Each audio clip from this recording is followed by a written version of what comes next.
Welcome to our new blog. যেরকম আগের ব্লগেই বলেছিলাম যে এই ব্লগে খুব তাড়াতাড়ি দেখা করব, সেরকমই আজকে যাচ্ছি দুর্গাপুজোর শুভারম্ভ করতে যাচ্ছি আজকে আমি আমার ব্লগের মাধ্যমে। আমার ব্লগে 2024-এ এটা প্রথম দুর্গাপুজোর ব্লগ। এরপরে হয়তো আরও আসতে থাকবে, যেরকম সময় যেরকম সুযোগ হিসাবে আসতে থাকবে আরও ব্লগ, কিন্তু এটা হচ্ছে দুর্গাপুজোর প্রথম ব্লগ 2024-এ। আজকে যাচ্ছি হাজরা পার্কে। হাজরা পার্কে আজকে খুঁটি পুজো আছে ওখানে। ভোর দুপুরবেলা 3টে থেকে ওদের খুঁটি পুজো স্টার্ট। এখন বাজে 3:30। তো চলো গিয়ে দেখি কতটা কি খুঁটি পুজো হচ্ছে, কীরকম সুন্দরভাবে খুঁটি পুজো তারা অর্গানাইজ করেছে, সব কিছুই শেয়ার করবো। একদম স্পটে গিয়ে কথা বলবো। চলেই এসছি একদম স্পটে, হাজরা পার্কে আমরা চলেই এসছি। এই ঝিরিঝিরি রোদ হয়েছে কিন্তু ঝিরিঝিরি করে বৃষ্টি পড়ছে। তো ভেতরে গিয়ে দেখাচ্ছি কতটা কি প্রিপারেশন। এখনও তো পুজো শুরু হয়ে গেছে কিন্তু এখনও সেরকম কিছু কাজ এগোয়নি। চলো গিয়ে দেখাচ্ছি সব কিছু। এই হচ্ছে যে খুঁটি পুজোর মণ্ডপ, সেটা এখানে সামনে একটা স্টেজ মতো বানানো হয়েছে। আর এইখানে এই যে গর্তটা করা হয়েছে, এখানে খুঁটিটা পোতা হবে। আর এইদিকে খুঁটি পুজোটা হচ্ছে, আর ওই যে খুঁটিটা রাখা আছে সেটা আমি ওদিকে গিয়ে দেখাচ্ছি। এটা হচ্ছে খুঁটিটা, দারুণ সুন্দরভাবে কিন্তু সাজানো হয়েছে, মানে বেশ ইউনিক। যত খুঁটি পুজো হয় কিন্তু এরকম কিন্তু সাজানো হয় না, বেশ ইউনিক এই খুঁটিটা।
জায়গাটার ওভারঅল ডেকোরেশন কিন্তু খুব সুন্দর ডিজাইনে কিন্তু ডেকোরেশন করেছেন না।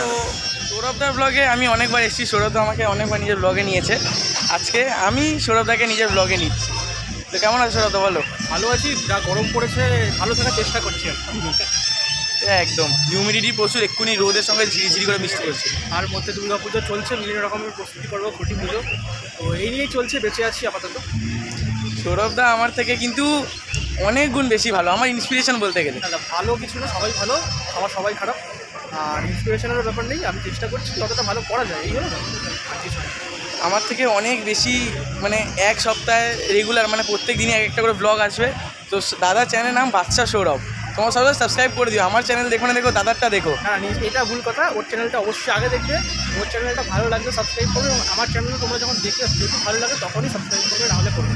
এটা আমি সবসময় সব ব্লগেই বলি। হ্যাঁ, দাদা বলে দিল, ঠিক আছে, থ্যাংক ইউ। হ্যাঁ, এই পুজো বিশেষ করে পরবর্তীকালে নেতাজি সুভাষচন্দ্র বসুর হাত ধরে সেই মানুষদের জন্য পুজো শুরু। তো সেই ইতিহাসটাকে আমরা এবছর আরেকবার নিয়ে আসতে চেষ্টা করছি, যে সেই শ্রেণী বিভাজন থেকে এখন পুজো সার্বজনীন সবার জন্য, এবং সেটা আমরা দেখাতে চলেছি আর্টের মাধ্যমে। পুজো ইনস্টলেশন হয় আর্ট দিয়ে হয়। আমরা এবছর প্রেফার করছি আর্টটাকে আরও সামনে তুলে ধরা, এবং শিল্পী বিমান সাহা এবছর, এবং প্রতিমা শিল্পী শ্রী পরিমল পাল। তো আমরা আশা করছি দুজনের মেলবন্ধনে মানুষকে ভীষণ কিছু আমরা ইউনিক দিতে চলেছি, এবং আমরা সেটা দিতে পারি।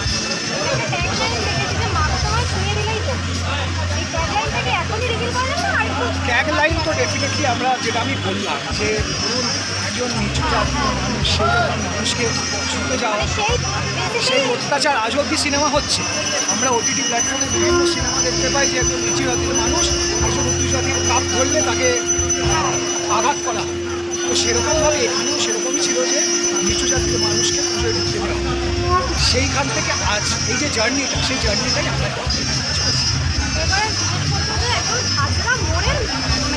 পুজো এইটা, আশেপাশে আরো অনেক পুজো রয়েছে, কিন্তু মানুষের দল তো একটা কথা বলে, এই বছর কি আশা করছি না। আমার ব্যক্তিগতভাবে এখানে প্রত্যেকটি পুজোয় অনেক পুরনো, ভবানীপুর চত্বর খুবই পুরনো পুজো আশপাশে আছে। রূপচাঁদ আমাদের পাশেই আছে, উল্টো দিকে আর কিছুটা গেলে অবসর আছে, এদিকে একটু এগিয়ে গেলে চেতলাগ্রহণী আছে। খুব বড় বড় পুজো এখানে আছে এবং আশা করবো ভবানীপুর কেন গোটা বাংলায় যেখানে যেখানে পুজো হয় মানুষ এই আশা করেই পুজো করেন। কম্পিটিশান একটা পার্ট থাকে, কিন্তু মানুষের সমাগম এটা কিন্তু খুব বড় একটা স্যাটিসফ্যাকশন পুজো উদ্যোক্তাদের কাছে। আর সেই জন্যই এমন কিছু ইউনিক করতে হয় যেটা দেখতে মানুষ দৌড়ে আসবে, যেটা আজকালকার দিনে মানুষ কিন্তু আরও বেশি ইনফ্লুয়েসড হয় সোশ্যাল মিডিয়ার মাধ্যমে। তো যখন আমরা দেখি মানুষ উঠছে ধাক্কা মেরে, লাইন দিয়ে, মেট্রোয় ধাক্কাধাক্কি করে, বাসে ধাক্কাধাক্কি করে, খালি চোখে মানুষের প্যান্ডেল দেখে না, মোবাইলের মাধ্যমে দেখে, এবং সেইটা দেখে আরও কিছু মানুষ দৌড়ে আসেন ওই পুজোটা দেখে। তো আমাদের টার্গেট এটাই যে যখন পুরোটাই মোবাইলের মাধ্যমে হয়ে গেছে, এমন কিছু আমরা করি যেটা মোবাইলেও খুব সুন্দর দেখতে লাগে, খালি চোখেও খুব সুন্দর দেখতে লাগে। তো সেরকমই আমাদের একটা লক্ষ্য এবার, যে মোবাইল ক্যামেরা ফ্রেন্ডলি, মানে খুব দৃষ্টিনন্দন হবে ব্যাপারটা। অ্যাবসলিউটলি খুব ক্যামেরা থ্রুতে খুব ভালো হয় এবং আর্টটা খুব নিখুঁতভাবে এবার করা হচ্ছে। খুব বড় একটা সেট আপ করা হচ্ছে। ওই প্রতিমাকে ঠিক যেমনভাবে আমরা চোখ বন্ধ করলে মা দুর্গাকে ইমাজিন করি, সেরকম একটা কিছু নতুনত্বের সাথে ঘিরে আমরা শুধু এটাই বলবো যে মানুষ দুর্গা পুজো আমাদের সেরা পুজো, আমাদের সেরা ফেস্টিভ্যাল। তাই এই সময় যেন মানুষ আনন্দ করেন, সুস্থ থাকেন, ভালো একে অপরকে ভালো রাখেন, এবং সব থেকে যেটা ইম্পর্টেন্ট যে প্রকৃতিকে ভালো রাখেন। কারণ আজকে দেখুন, আজকে 13 জুলাই, কিন্তু উত্তরবঙ্গের বৃষ্টিতে বন্যা পরিস্থিতি, দক্ষিণবঙ্গে কোনো বৃষ্টি নেই। তো এই যে পরিবেশের যে এই অদ্ভুত একটা আচরণ, যা আমরা 2-3 বছর আগে তাণ্ডব চিন্তা করেছিলাম, যে প্রাকৃতিক যে তাণ্ডব লীলা, এই তাণ্ডব থেকে যদি বেরোতে হয় আমাদেরই একটা একটা করে এগোতে হবে। তাই আজকে যারা অতিথি আসবেন তারা সকলকে আমি কোনো উত্তরীয় বা কোনো হাজরা পাশ লেখা কোনো মোমেন্টও নয়, একটা করে গাছ দিচ্ছি, যাতে তারাও কিছু ভালো সমাজের জন্য পরিবেশ। আমাদের এই কাজটা আমরা চতুর্থ দিন ওপেন করি কলকাতার মহানগরী, কারণ এটা কলকাতা পুরসভার একটা বিশাল অংশ এই পুজোর সাথে যুক্ত। তো মাননীয় মহানগরীকে উদ্বোধন করেন, বছরে করবেন চতুর্থ দিন। অনেক ধন্যবাদ দাদা,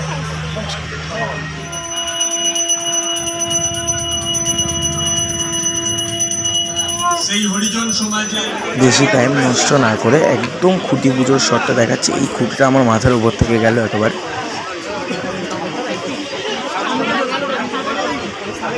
আমাদের 82 বছরের হাজরাবাদ দুর্গা উৎসবের শুভ সূচনা হতে চলেছে।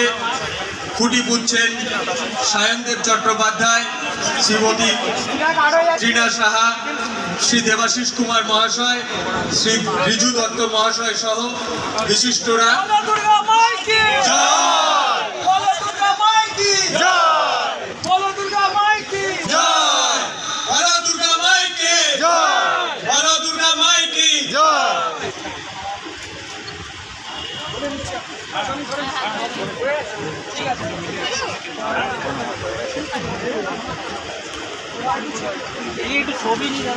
কি সেটা তো সবাই সায়নদার মুখেই শুনলে, কিন্তু তাও আমি আরেকবার বলে দিচ্ছি, সমাজের যে নিচু জাতি, যারা এখনও নিচু স্তরেই থেকে গেছে মানুষের মনোভাবনার জন্য, যাদেরকে এখনও সেইভাবে গ্রাহ্য করা হয় না সমাজে, তাদেরকে তুলে ধরার চেষ্টা করা হবে। তাই জন্যে যে ওনাদের ব্যানারটা যদি কেউ ভালো করে নোটিস করে থাকো, তাহলে ওখানে দেখবে মা গো তোমায় ছুলেই কি দোষ, একটা মহিলা এই কথাটা বলছেন, এই হচ্ছে তাদের ব্যানার। তো তাদের বলার বক্তব্য এইটাই যে সব জাতি মায়ের কাছে সমান, সবাই একই স্থান। তো সেটাকে এনারা এইভাবে তুলে ধরবেন, সেটা কীভাবে আর্টের মাধ্যমে সেটা তুলে ধরবেন, সেটা এই বছর দেখার বিষয়। তো চলো টাটা, বাই বাই। ব্লগটা ভালো লেগে থাকলে লাইক করে দেবে, শেয়ার করে দেবে, কমেন্ট করে দেবে, আর সাবস্ক্রাইব করে দেবে এই ধরনের ব্লগ দেখতে হলে। Tata, bye bye. দেখা হচ্ছে পরবর্তী কোনো ভালো দুর্গাপুজোর ব্লগ নিয়ে। ততক্ষণের জন্য স্টে টিউনড।